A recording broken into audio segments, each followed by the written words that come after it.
The River Calder rises in the Pennines above Todmorden and flows eastwards towards Wakefield, where it was found in the 17th century to be unnavigable beyond this point. At that time, industry was flourishing, and the need for a cheaper and efficient means of transport was such the river became a subject for discussion. Eventually, the Aaron Calder navigation came into being, housed in these buildings on the waterfront, until 1868. In 1699, an Act was passed enabling the authorities to improve and make navigable the rivers between Wakefield and Castleford. In the 13th century, the weir was built in Wakefield to regulate the flow of the river and to provide water for the mills on the waterfront. And although essential, the weir was an obstacle in this situation, as were the rocks on the riverbed between the two bridges. Kirkgate Bridge was not there at that time and wasn't built until 1933. The Chantry Bridge goes back to medieval times and gets its name from St Mary's Chantry Chapel, one of 4 bridge chapels in the country. Thorns Wharf runs down the north bank of the river, and approximately opposite the Jolly Sailor is the Calder and Hebble Navigation Warehouse, with its arched boathouse, now Grade 2 listed, providing a focus for the regeneration programme. From the south bank, the John Hurt Warehouse can be seen, the cathedral towering above it. It's one of the last maltings on the waterfront, and where I'm standing is the start of the Fall Ings Cut, constructed to bypass the aforesaid obstacles to enable the boats to enter the river beyond them. This boat is about to enter the Wakefield floodlock, designed to protect the boats from high water and floods. The boats then pass out of the floodlock, first under the Barnsley Road, then under the Doncaster Road, and into Fall Ings Basin, where on the right-hand side is the junction, where the boats go through several locks to rejoin the river. This gentleman is about to go through the lock, allowing his female partner to do all the heavy work whilst he stands watching. Typical. The general view being that the female of the species can't be trusted to steer straight and may well damage the boat or the lock or both. This is not the same boat, but has just come through the locks to re-enter the river. Hello, sailor. This was the junction of the Barnsley Canal, opened in 1804 to transport coal to Goole, but pit closures, loss of pumping equipment, subsidence resulting in floods caused it to be filled in and closed in 1933. At Broadreach, another cut was made to bypass the river.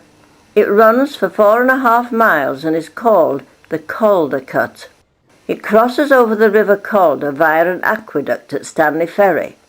In 1837, a cast-iron aqueduct was built to carry navigation. Later, it was weakened by mining activity, and a cement aqueduct was built adjacent to it to transport the heavier traffic. The old one still copes with light pleasure craft and is now a historic monument, guarded by these swans. This shot shows the 2 aqueducts side by side.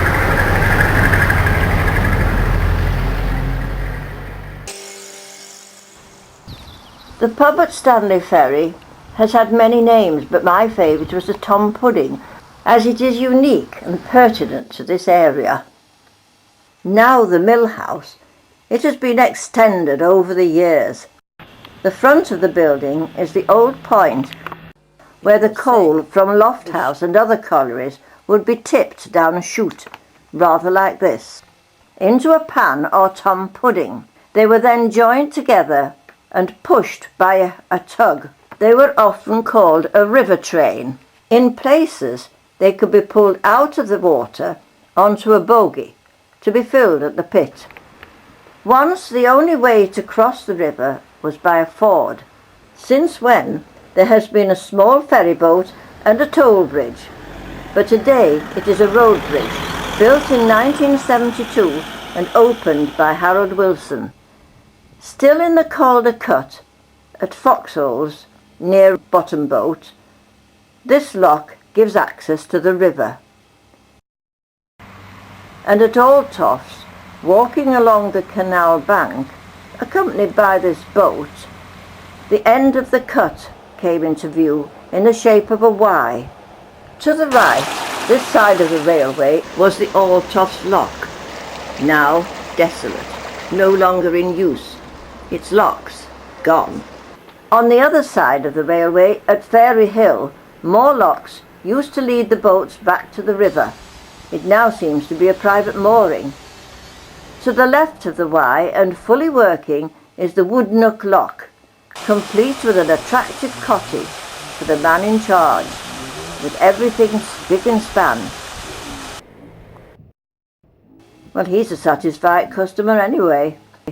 The Calder Cut ends here, and the river once more takes over, flowing on to Goole, through the railway bridge, next stop, Castleford Junction.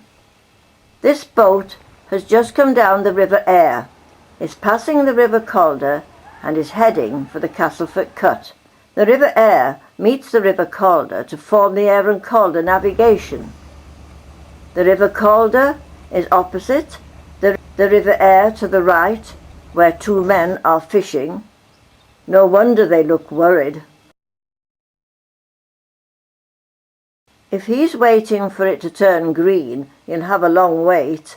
Also at the Castleford Junction are the main offices and the start of the Castleford Cut. These are Tom Puddings. When empty, they floated high on the water.